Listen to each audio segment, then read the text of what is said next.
பதத்துக்கு வந்ததும் 10 நிமிஷம் கழித்து போட்டு மீன் மேக்கர் பக்கோடா செய்முறை. கேசரி பவுட்ரு,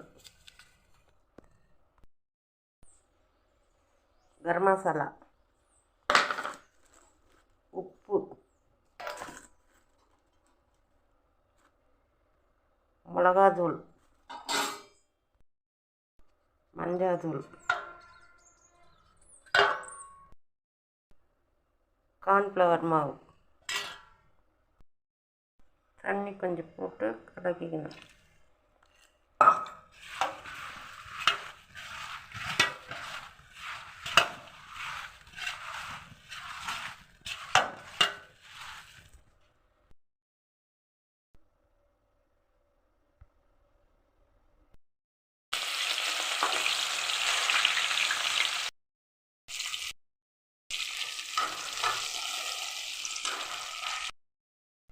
ஃப்ரெண்ட்ஸ், சூடாக pakoda ready. Meal maker pakoda ready.